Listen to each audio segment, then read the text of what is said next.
BBC বাংলার সান্ধ্য অধিবেশন প্রবাহতে আপনাদের স্বাগত। আজ আপনাদের সাথে লন্ডন স্টুডিও থেকে আছি মানসী বড়ুয়া। বাংলাদেশের সর্বশেষ গুরুত্বপূর্ণ সব থেকে তাজা আপডেটে আপনাকে স্বাগত। শুরুতেই সংবাদ শিরোনাম, পরে বিস্তারিত।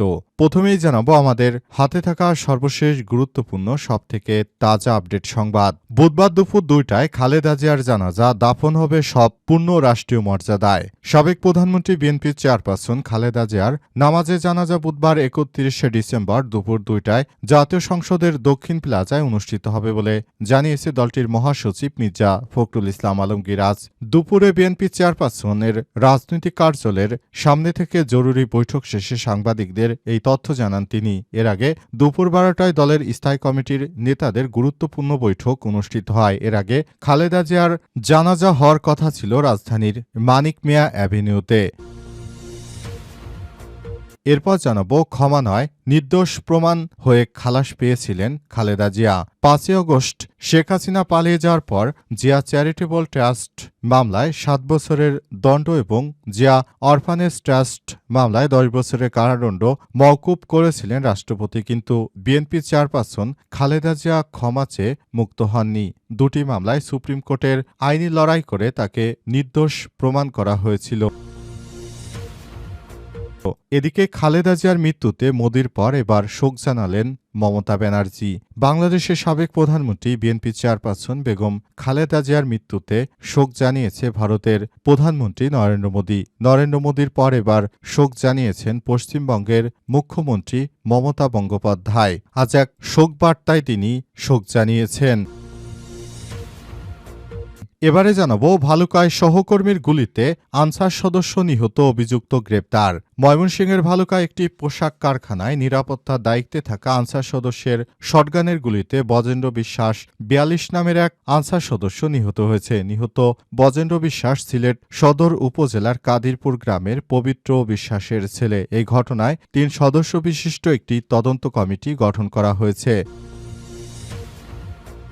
এবং সর্বশেষ জানাবো, ইয়েমেনের মুকাল্লা বন্দরে সৌদি জোটের বিমান হামলা। ইয়েমেনের মুকাল্লা বন্দরে 2টি জাহাজকে লক্ষ্য করে বিমান হামলা চালিয়েছে সৌদি জোট। সৌদি জোটের পক্ষ থেকে আজ বলা হয়েছে, দীর্ঘদিন ধরে সন্ত্রাসীদের দমন করার প্রচেষ্টার অংশ হিসেবে সৌদি জোটের এই বিমান হামলাতে ব্যাপক ক্ষয়ক্ষতির সম্মুখীন হয়েছে ইয়েমেন। বিশেষ করে সৌদি জোটের নেতৃত্বে রয়েছে পশ্চিমারা, আর অপরদিকে ইয়েমেনের এই গোষ্ঠীর সঙ্গে রয়েছে ইরানপন্থী গোষ্ঠীগুলো। ইরানপন্থী যে মিলিশিয়া গোষ্ঠী রয়েছে তারা হচ্ছে সৌদি আরবের সবসময় বিরোধিতা করে থাকে। প্রিয় দর্শক, এতক্ষণ শুনছিলেন সংবাদ শিরোনাম, এবারে বিস্তারিত।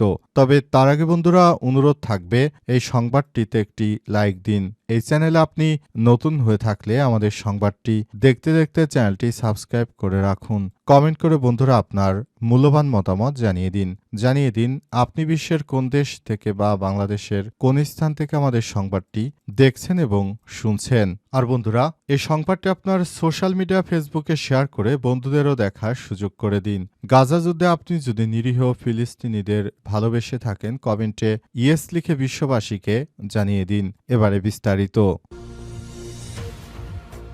খালেদা জিয়ার জানাজা দাফন সব হবে পূর্ণ রাষ্ট্রীয় মর্যাদায়, বললেন প্রেস সচিব। সদ্যপ্রাত বিএনপি চেয়ারপারসন ও সাবেক প্রধানমন্ত্রী খালেদা জিয়ার জানাজা দাফন সব পূর্ণ রাষ্ট্রীয় মর্যাদায় করা হবে বলে জানিয়েছেন প্রধান উপদেষ্টার প্রেস সচিব শফিকুল আলম। আজ সচিবালয়ে খালেদা জিয়ার জানাজা দাফন ও আইনশৃঙ্খলা পরিস্থিতি নিয়ে স্বরাষ্ট্র মন্ত্রণালয়ের এক সংবাদ ব্রিফিংয়ে তিনি এমন তথ্য জানিয়েছেন। প্রেস সচিব বলেন, খালেদা জিয়ার জানাজা দাফন ও নিরাপত্তার প্রস্তুতি কিভাবে হবে সেটি নিয়ে সভা হয়েছে। বিএনপির সঙ্গে আলোচনা করে সব কাজ সম্পন্ন করা হবে। তিনি আরও বলেন, বুধবার 31শে ডিসেম্বর সকালে এভারকেয়ার হাসপাতাল থেকে খালেদা জিয়ার মরদেহ সংসদ ভবনে আনা হবে। আনার সময় পুরো রাস্তার 2 পাশে বিশেষ নিরাপত্তার ব্যবস্থা নেওয়া হবে। সংবাদ সম্মেলনে বাংলাদেশের দূতাবাস, বিএনপির পার্টি অফিসে শোক বই খোলা হবে। জানাজা দাফন ঘিরে সর্বোচ্চ নিরাপত্তা ব্যবস্থা নিশ্চিত করা হবে বলে সরকারের পক্ষ থেকে বলা হয়েছে। সরকারের পক্ষ থেকে আরো বলা হয়েছে, যেহেতু তিনি ভেরি ইম্পর্টেন্ট পারসন, তাই তার এই ব্যাপারটিকে মাথায় রেখে সরকার এই ব্যবস্থা গ্রহণ করেছে এবং সে অনুযায়ী বিএনপি চেয়ারপারসন বেগম খালেদা জিয়াকে নিয়ে সরকার এত বেশি উদ্বিগ্ন হয়েছে বলে মনে করা হচ্ছে। ক্ষমা নয়, নির্দোষ প্রমাণ হয়ে খালাস পেয়েছিলেন খালেদা জিয়া। ৫ই আগস্টে শেখ হাসিনা পালিয়ে যাওয়ার পর বিএনপির চেয়ারপারসন বেগম খালেদা জিয়ার বেশ কয়েকটি মামলায় শুনানি হয়। শুনানি শেষে বিএনপির চেয়ারপারসন বেগম খালেদা জিয়ার এই মামলাগুলোতে তার সম্পৃক্ততা পাওয়া যায়নি এবং অবশেষে এই মামলাগুলো থেকে খালাস পেয়েছেন বিএনপির chairperson Begum Khaleda Zia. Chairperson Begum Khaleda Zia charitable দুর্নীতির মামলায় তাকে শেখ হাসিনার সময় আটক করে রাখা হয়। এই মামলাটি ছিল সম্পূর্ণ মিথ্যা এবং ভুয়া। এই মামলায় বিএনপির চেয়ারপারসন খালেদা জিয়া শেখ হাসিনা পালিয়ে যাবার পরই তিনি এই মামলায় মুক্তি পান এবং পুরো বাংলাদেশের সমস্ত সবকিছু তিনি দেখভাল করছেন এবং নতুন বাংলাদেশ যখন থেকে তৈরি করার চেষ্টা করছিল শিক্ষার্থীরা, শেখ হাসিনা পালিয়ে যাওয়ার পর বিএনপির চেয়ারপারসন বেগম খালেদা জিয়া তিনি মুক্ত হন এবং নতুন করে তিনি সবকিছু করতে পারেন। বাংলাদেশের প্রতিটি জায়গায় জায়গায় বিএনপির চেয়ারপারসন বেগম খালেদা জিয়ার নামে দোয়া করা হচ্ছে। তার মতো একজন মহিয়সী নারীর মৃত্যুতে বাংলাদেশ গণতন্ত্রের পথে বড় ধরনের শক খেল। বাংলাদেশে যতবারই গণতন্ত্র হারিয়েছে জিয়া পরিবারের হাত ধরে আবার গণতন্ত্র ফিরে এসেছে। জিয়াউর রহমান গণতন্ত্র ফেরত এনেছিলেন খালেদা জিয়া এরশাদের সময় যখন স্বৈরাচারের পতন করতে হয়, তখন বিএনপির চেয়ারপারসন বেগম খালেদা জিয়া তার এ বিষয়গুলো নিয়ে সামনে আসতে থাকে এবং অন্তর্বর্তীকালীন সরকারের প্রধান উপদেষ্টা প্রফেসর ড. মোহাম্মদ ইউনূসের সরকার নতুন বাংলাদেশ গড়ে তুলছেন এবং বিএনপির চেয়ারপারসন বেগম খালেদা জিয়াকে ভিভিআইপি পার্সন হিসেবে ঘোষণা দেওয়া হয়। খালেদা জিয়ার মৃত্যু, মোদির পর শোক জানালেন মমতা।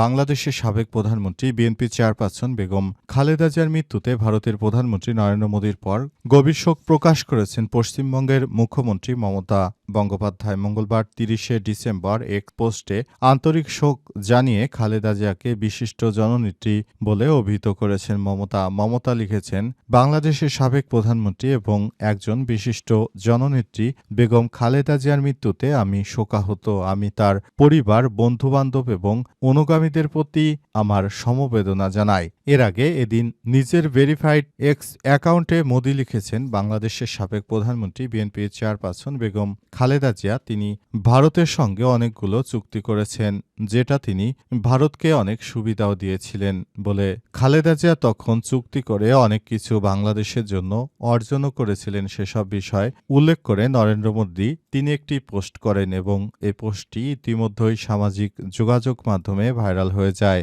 অন্তর্বর্তীকালীন সরকারের প্রধান উপদেষ্টা প্রফেসর ড. মোহাম্মদ ইউনূসের সরকার তিনি নতুন বাংলাদেশ গড়ে তোলার জন্য কাজ করছেন এবং বাংলাদেশটাকে সুন্দরভাবে প্রতিষ্ঠিত করার জন্য কাজ করছেন। এজন্য অন্তর্বর্তীকালীন সরকারকে ধন্যবাদ জানিয়েছে বিএনপি। পাশাপাশি বাংলাদেশটাকে সুন্দর পথে পরিচালিত করার জন্য এর আগে ৩ বারের সাবেক প্রধানমন্ত্রী বেগম খালেদা জিয়ার অনেক বেশি ভূমিকা ছিল এবং তিনি বাংলাদেশটাকে সুন্দরভাবে সাজিয়ে গুছিয়ে নেওয়ার জন্য সবকিছু করছিলেন। ভালুকায় সহকর্মীর গুলিতে আনসার সদস্য নিহত, অভিযুক্ত গ্রেপ্তার। ময়মনসিংহের ভালুকায় একটি পোশাক কারখানায় নিরাপত্তা দায়িত্বে থাকা আনসার সদস্যের শটগানের গুলিতে বজেন্দ্র বিশ্বাস ৪২ নামের এক আনসার সদস্য নিহত হয়েছে। নিহত বজেন্দ্র বিশ্বাস সিলেট সদর উপজেলার কাদিরপুর গ্রামের পবিত্র বিশ্বাসের ছেলে। এই ঘটনায় ৩ সদস্য বিশিষ্ট একটি তদন্ত কমিটি গঠন করা হয়েছে।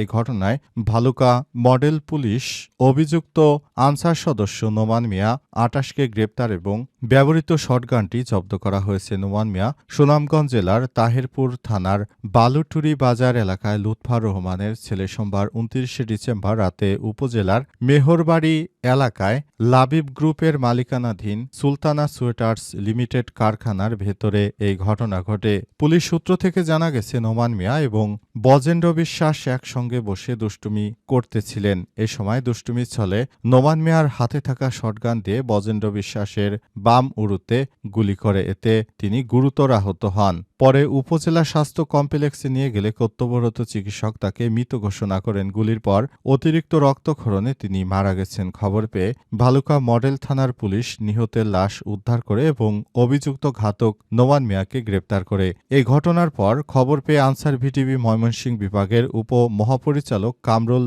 নাহার, জেলা কমান্ডান্ট ভারপ্রাপ্ত মোহাম্মদ মুরাদ হোসেন, সার্কেল সহ আরও বিশিষ্টজনেরা ঘটনাস্থল পরিদর্শন করেছে।